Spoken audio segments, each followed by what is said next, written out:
Hey, this is Underground Video Network. Hey, Peanut, I'm still alive. It's me, Peanut. So we are here with artist extraordinaire, mad scientist of Arsenic Lullaby, which he's going to explain to us what that's about. And this is Doug Paskovich. You got it. Jeez. First try.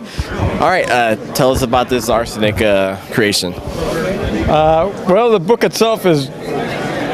This is the book. This is a 10-year collection. And basically what it is it's just a whole bunch of short, despicable stories. Okay. You know, I sort of maybe a cross between the Twilight Zone and the Far Side. So there's a few reoccurring characters, but it's not, you know, like one long central story. It's just quick in and out. And it's basically for despicable, cynical jerks. It's not super. When you created, do you think of it episodic, like as in if it was a television series of sorts? You guys familiar with the series at all? Or you haven't thought of it that in through like that? No, I kind of just Well, I can drew until the story manifested. That's a good word. Yeah, I guess we'll go with manifested. Okay. But you know, basically, I would have a story in mind or a joke in mind, and I would, however many pages it took to hit the sweet spot of that is however long it would be. And then if you know, if I liked the character and it came up with another story, I'd do it again. But basically, the point of the book was to be funny. Okay. So however many pages I think a joke is worth or a character is worth is how much I put in. I didn't really think of it as, you know, it needs to be X amount of pages and sequenced X amount of times. Do you have the whole book is great, which means you guys need to get it all and, you know, digest all of this, but do you have like a story in particular that is your, like, you know, you had to do that story and that's the one that like stands out within it? He told me to ask the deep questions. I'm sorry. You know what? I write and I draw the entire thing. So there really isn't a page in here that I haven't stared at for at least 10 hours. Okay, all right. So I don't like any of them anymore. I mean, I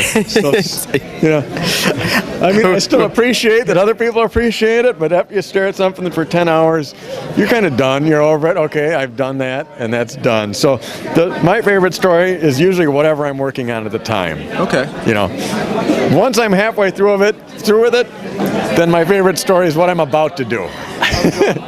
You know, once it goes from here to about halfway through completion, you start to get into the area where, you know, as an artist, it's not as good as it was in your head. Yeah, and then you just, well, let's finish it and get it done as much as we can. I think you just explained, like, every artist in all industries, indie and mainstream, that's what they're going through right now as they're penciling at this point. Like, okay, I just want to get this shit done. I'm just being honest. Exactly. This is what it is. It's our own neuroses because people don't notice that, you know, this was out of perspective or that was off or a little bit. It's just our own neuroses of trying to get everything perfect. Right.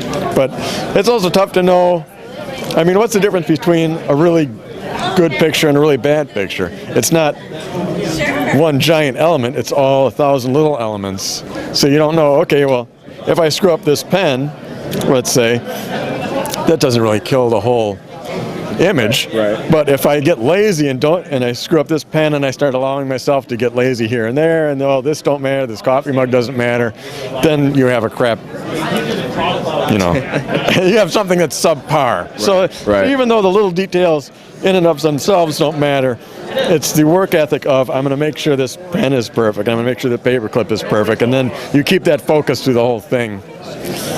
All right, begin the storyboard process 101. What would you tell somebody as you're beginning to lay down that mighty pen? All right. Well, first off, there's sort of two schools of thought on laying out a comic book page. A lot of people, when you get started, they'll tell you, well, just basically make it like movie storyboards. You know, you got the pictures, then you add the word balloons. To me, that's completely ass backwards. It takes all the tools out of your toolbox, and it eliminates everything that's special about a comic book. The difference between a comic book page and everything else is, subconsciously or not, you see all the panels at once. Okay. It's not one panel, one storyboard, then another storyboard. It is an entire sequence of storyboards right in front of you. So one of the most important things is moving the eye across the page in the way you want it to. Obviously, you don't want the eye to go right down there because that ruins the end. Right. You want the eye to start at the top left-hand corner, just like you're reading, and then go left to right, top to bottom. That's how you're reading a book, so that's how you want to keep the eye flowing. Okay. You know, it's sort of the difference between a book that you read and sucks you in and you forget you're reading a story and you just really get into it, and a book that you just sort of can't get through. You know, we've all picked up issues that are beautifully drawn, but for some reason we're just, you know, we're not getting through them. It's not grabbing us. Well, that's the difference, moving the eye across the page. Let me show you a few of the techniques I used on this one. Okay, so obviously we have the word balloons, and now how I'm moving the eye across is a sort of an implied line here. This guy's getting pulled out of the room, but there's also an implied line that ends with this guy actually pointing into the next panel.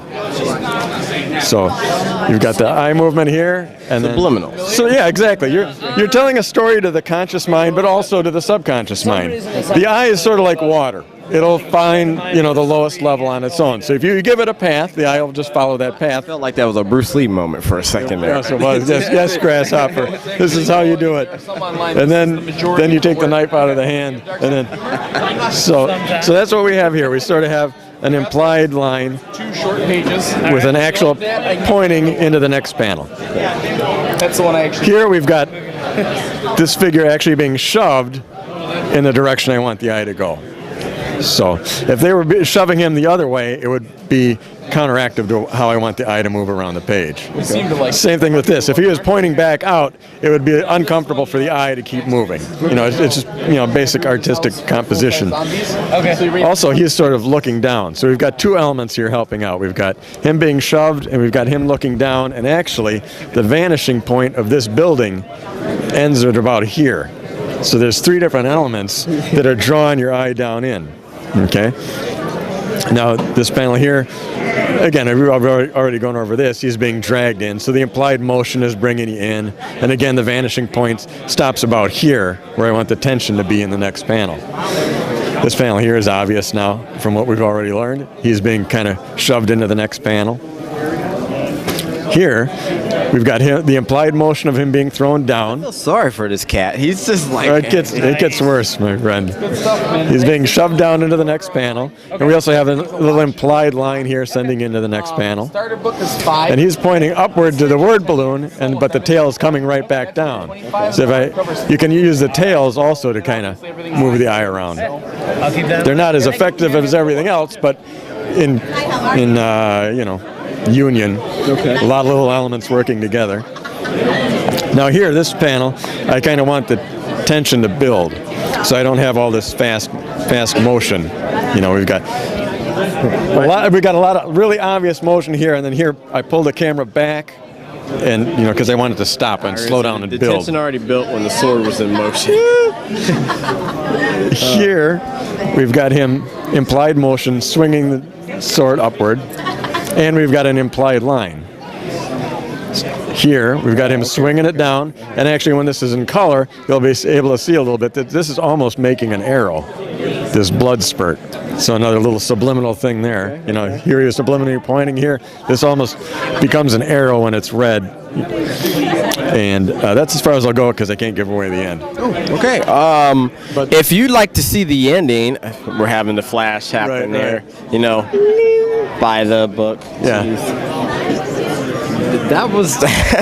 I'm gonna have to watch the episode myself. I'm like, all right, now I'm gonna have to like watch it to learn again. Right. Oh, no, that's cool. It's a little dry and there's a lot that goes into it, but there's also, I mean, that's just moving the eye across the page. There's also setting mood.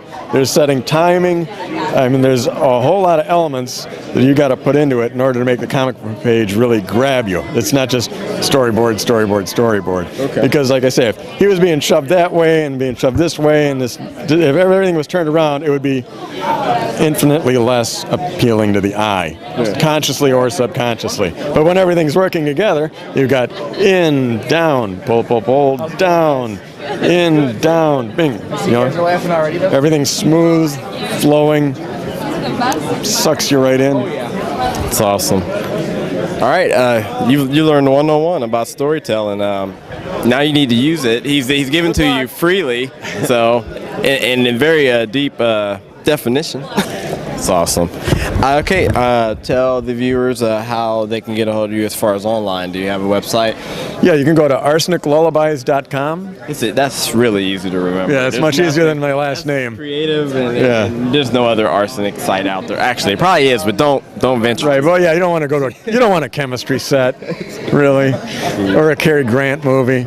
It's enough. Here's the website display right here. Exactly. Just go to arseniclullaby.com, and we have a Kickstarter program going on right now until November 22nd, and that's to put out the new collection in full color. Okay. So there's all sorts of cool stuff you can load up there by helping out on Kickstarter. And that's about it. Doug, thanks a lot. Thank you. Everybody, check out his craft.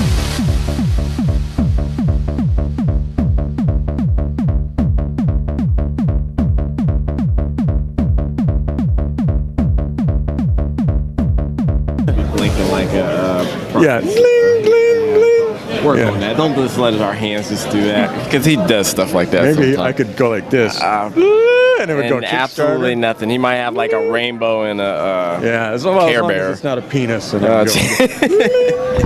You're swear, Arsetic Lullaby. I swear, if you do that, I don't get paid enough. I quit.